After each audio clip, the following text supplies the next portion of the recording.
Hello friends, आप सभी का स्वागत है आपके अपने ही यूट्यूब चैनल LGR स्टडी में। दोस्तों, आपको बता दें कि आज के इस वीडियो में हम इंग्लिश 100 मार्क के कुछ ऐसे महत्वपूर्ण सब्जेक्टिव क्वेश्चन का डिस्कशन करने वाले हैं जो कि दोस्तों आपके इंटरमीडिएट बोर्ड एग्जाम के लिए बेहद ही महत्वपूर्ण है। सो दोस्तों, इस वीडियो को अंत तक जरूर देखिएगा। तो चलिए दोस्तों, बिना टाइम गंवाए आज का वीडियो शुरू करते हैं। दोस्तों, आपको बता दें कि इस इंग्लिश 100 मार्क के लिए VBI सब्जेक्टिव क्वेश्चन के लिए दोस्तों एक वीडियो ऑलरेडी हम अपलोड कर चुके हैं, जिसमें दोस्तों 9 क्वेश्चन टोटल 9 क्वेश्चन हम डिस्कशन किए हैं। अगर आप नहीं देखे हैं तो आप हमारे चैनल के प्ले लिस्ट में जाकर देख सकते हैं। आज के इस वीडियो में दोस्तों हम आपका जो 10 नंबर क्वेश्चन है, 10 नंबर क्वेश्चन से देखना क्या करेंगे, स्टार्ट करेंगे। बेहद ही महत्वपूर्ण क्वेश्चन है। तो चलिए आज का जो 10 नंबर क्वेश्चन है उसको देखते हैं। अगर वीडियो अच्छा लगे तो वीडियो को लाइक और शेयर जरूर कीजिएगा। तो चलिए दोस्तों, सबसे फर्स्ट जो आपका क्वेश्चन है आज का, पूछ रही है, do you consider English to be an international language. यहाँ पर आपको कंसीडर करना है इंग्लिश को एक इंटरनेशनल लैंग्वेज की तरह। किसकी तरह? एक इंटरनेशनल लैंग्वेज की तरह। या इस क्वेश्चन को इस टाइप से भी पूछा जा सकता है, या तो ये बोले या नहीं तो ये बोले कि English is a world language discuss. आप सभी जानते हैं कि इंग्लिश एक वर्ल्ड लैंग्वेज है, विश्व भाषा है। इसके बारे में आपको डिस्कशन करने के लिए कहेगा। या नहीं तो आपको ये भी बोल सकता है English is a global language discuss. आप सभी जानते हैं वर्ल्ड लैंग्वेज भी है, इसी को ग्लोबल लैंग्वेज भी बोला जाता है। तो इसका डिस्कशन करना है। तो चलिए इसके जो सटीक आंसर क्या होगा, आप लोग इसको ध्यान से क्या करेंगे, देखने का कोशिश करेंगे। इसमें दोस्तों कोई संदेह नहीं है कि इंग्लिश एक इंटरनेशनल लैंग्वेज है, बट आपको प्रूफ करना है, यहाँ पर डिस्कस करना है कि कैसे इंग्लिश एक इंटरनेशनल लैंग्वेज है। तो आंसर को ध्यान से देखेंगे। आंसर में लिखेंगे there is no doubt. There is no doubt मतलब कोई संदेह नहीं है English to be an international language, कि इंग्लिश जो है एक इंटरनेशनल लैंग्वेज है। It has several reasons. इसका दोस्तों बहुत सारा कारण है। इट हैज़ सेवरल रीजन्स मतलब इसके बहुत से कारण हैं। एज वी नो जैसा कि हम जानते हैं। This language known as link language. ये जो भाषा है, इंग्लिश जो भाषा है, वो एक लिंक लैंग्वेज, मतलब लिंक में होता जोड़ना। यह एक दोस्तों लिंक लैंग्वेज के रूप में जाना जाता है। क्योंकि आपको हम बता दें, जैसे हम इंडिया में बैठे हैं, ठीक है, और अगर कोई इंडिया का व्यक्ति जाता है इंग्लिश कंट्री, वैसा कंट्री जहाँ पर इंग्लिश चल रहा है, जैसे आपका अमेरिका जाइए, इंग्लैंड जाइए, तो अगर आप इंग्लैंड जाते हैं या फिर मान लीजिए कि आप चाइना जाते हैं, इंडिया से आप कहाँ जाते हैं, चाइना जाते हैं, तो आप बताइए कि आप चाइना जाएंगे तो वहाँ के लोगों से किस भाषा में जुड़ेंगे। क्योंकि आपको वहाँ के लोगों से जुड़ने के लिए बातचीत करना होगा, तो बात किस भाषा में करेंगे? चाइनीज़ में करेंगे? नहीं, आपको चाइनीज़ नहीं आता है। हिंदी में करेंगे? नहीं, चाइना के लोगों को हिंदी नहीं आता है। तो आप ना तो चाइनीज़ में बात कर सकते हैं, ना हिंदी में बात कर सकते हैं। बट इंग्लिश एक ऐसा लैंग्वेज है जो आपको भी जानना चाहिए और वहाँ के लोग भी क्या करेंगे, जानेंगे। तो इंग्लिश एक लिंक लैंग्वेज है। कैसे? आप समझ गए कि भाई ये जुड़ने का, एक दूसरे लोग जो है देश विदेश से इसकी मदद से क्या करते हैं, जुड़ते हैं। इसीलिए इसको हम लिंक लैंग्वेज बोलेंगे। It has brought of all countries at single platform. ये जो है भाषा वो सभी कंट्री को एक सिंगल प्लेटफॉर्म पे लाके खड़ा कर दिया है। इसके कहने का मतलब है जितने भी कंट्री है वो सभी दोस्तों जुड़ चुका है, आज एक दूसरे से जुड़ चुका है। वो जुड़ने का माध्यम क्या है? English. There is hardly any country in this world which does not English. यहाँ पर बोला गया there is hardly any country in this world. इस दुनिया में कोई ही शायद देश होगा व्हिच डज नॉट इंग्लिश, जिसके पास इंग्लिश नहीं होगा, यानी कि जिस देश में इंग्लिश नहीं होगा। आगे देख सकते हैं कि it is spoken and read. ये बोला और पढ़ा जाता है। बाय मतलब के द्वारा। The largest number of people in this world. ये जो लैंग्वेज है वो largest number of the people, यानी कि सबसे अधिक लोगों के द्वारा बोला और पढ़ा जाता है। इन दिस वर्ल्ड मतलब इस संसार में। आगे आप देख सकते हैं specially it is the language of highest offices. ये जो भाषा है स्पेशली हाईएस्ट ऑफिसेज का है, मतलब जो बड़े बड़े ऑफिस है उसका। अब बड़े बड़े ऑफिस क्या कहते हैं, अब तो छोटा सा ऑफिस भी है जो, उसमें भी दोस्तों इंग्लिश में ही सारा चीज़ चल रहा है। तो छोटे से ऑफिस में भी आपका तो इंग्लिश ही चल रहा है, तो हाईएस्ट ऑफिस कहिए या फिर जो छोटे ऑफिस है आपका, जो एक स्कूल कॉलेज का जो ऑफिस होता है उसमें भी तो सारा काम अब आप भी खुद फॉर्म भरे होंगे तो वहाँ पर सारा का सारा आपका क्या होगा, इंग्लिश में ही चला होगा। आप देख सकते हैं हाईएस्ट ऑफिसेज सच एज, जैसे कि यूएनओ वर्ल्ड का जो है सबसे बड़ा ऑफिस है, आपको बता दें, और ये अमेरिका में है। यूएनओ का पूरा नाम होता है यूनाइटेड नेशन ऑर्गेनाइजेशन। ये बड़ा ही सबसे बड़ा ऑफिस है, और ये उसका लैंग्वेज क्या होगा, अमेरिका में है तो इंग्लिश ही होगा। एंड इट्स सब्सिडरी पार्ट्स, और इसके जो सब्सिडरी पार्ट्स, जैसे कोई बड़ा ऑफिस है उसका ब्रांच होता है तो इसी को कहते हैं सब्सिडरी पार्ट्स। तो इसके जैसे छोटे छोटे ब्रांच है, WHO आप सभी जानते हैं, वर्ल्ड हेल्थ ऑर्गेनाइजेशन, इसके बाद है IMF, इसके बाद है ILO का जो दोस्तों फुल फॉर्म होता है वो है इंटरनेशनल लेबर ऑर्गेनाइजेशन होता है, ठीक है।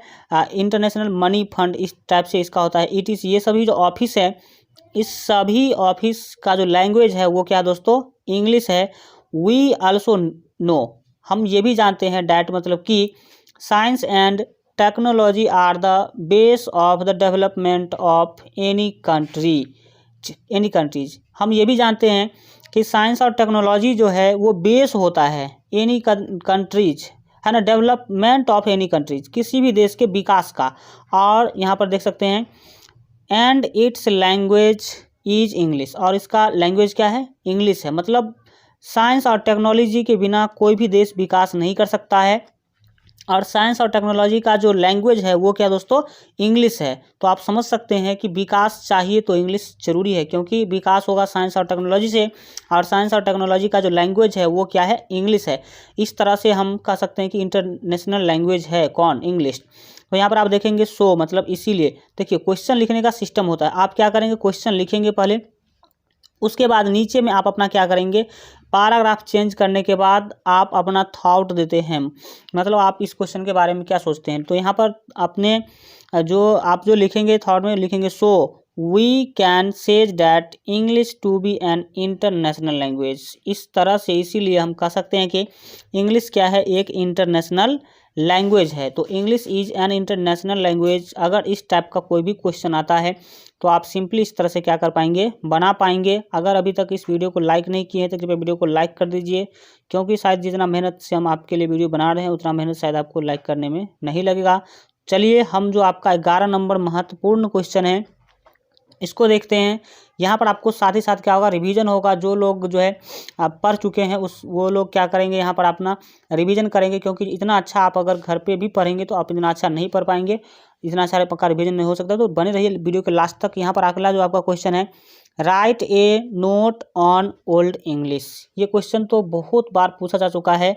क्वेश्चन है कि right A note on old English. Old English के ऊपर आपको क्या करना है, नोट लिखना है। आपको बता दें इस क्वेश्चन को समझने से पहले कि इंग्लिश जो है दोस्तों, इंग्लिश के विकास का जो इतिहास है उसको 3 पीरियड में डिवाइड किया गया है, आप सभी जानते भी होंगे। और 3 पीरियड में फर्स्ट पीरियड का नाम है ओल्ड इंग्लिश, सेकंड का नाम है मिडिल इंग्लिश, और जो थर्ड है उसका नाम है मॉडर्न इंग्लिश। तो इस तीनों में से क्वेश्चन बार बार पूछा ही जाता रहता है। तो सबसे पहले आज हम देखते हैं जो आपका ओल्ड इंग्लिश है उसको। तो ओल्ड इंग्लिश आपको नोट लिखना है किसके ऊपर, ओल्ड इंग्लिश के ऊपर। तो नोट में क्या लिखते हैं आप, ओल्ड इंग्लिश के बारे में जो भी जान रहे हैं सारा का सारा यहाँ पर आपको क्या करना होगा, लिखना होगा। तो चलिए हमारा क्वेश्चन होगा वहाँ पर एग्जाम में आपका जो है 5 मार्क्स का। तो 5 मार्क्स का क्वेश्चन होगा तो हमें लिखना भी उसी तरह से। तो यहाँ पर लिखेंगे old English is known as the first period of the development of English. जो ओल्ड इंग्लिश है, जैसा कि हमने पहले ही आपको बताया, वो क्या दोस्तों, old English is known as मतलब ओल्ड इंग्लिश जाना जाता है एज द फर्स्ट पीरियड, किसके तरह, फर्स्ट पीरियड के तरह कि of development of English language, English language के विकास के फर्स्ट पीरियड के रूप में जाना जाता है कौन, ओल्ड इंग्लिश। इट बिगिनिंग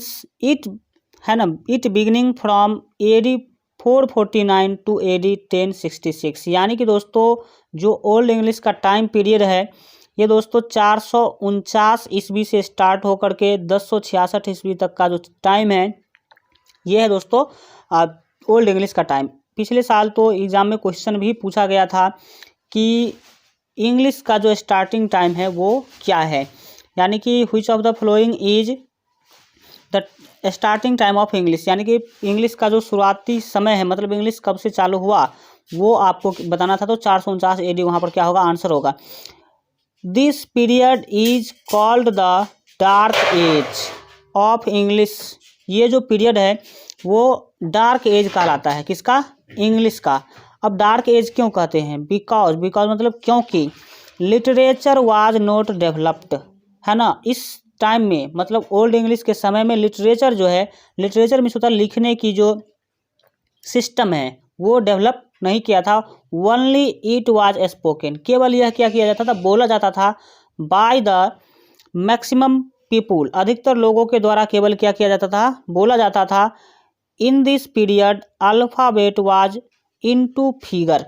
इस पीरियड में अल्फ़ाबेट जो है आपका अभी जो भी देखते हैं A to Z वो फिगर के रूप में था, देख सकते हैं। अल्फ़ाबेट वाज इनटू फिगर, वो किसके रूप में था, फिगर के। अब फिगर कैसा कैसा था, सच है, जैसा कि स्वॉर्ड, है ना, स्वॉर्ड मीन्स होता है तलवार, एरो मीन्स दोस्तों तीर, ETC, इस सब टाइप का जो है ये हुआ करता था आपका अल्फ़ाबेट, है ना। There are 4 manuscripts were found in this period, और इस पीरियड में केवल और केवल 4 स्क्रिप्ट, मतलब आप जो लिपि कहते हैं, केवल 4 ही लिपि उपलब्ध था, 4 लिपि में ही काम चलता था। English was limited to 4 areas, और इंग्लिश जो है लिमिट था, सीमित था, केवल 4 एरिया में ही इंग्लिश जो है चल रहा था। बट मतलब लेकिन क्या होता है, द किंग अल्फ्रेड नाम का जो किंग है contributed in the development of this language.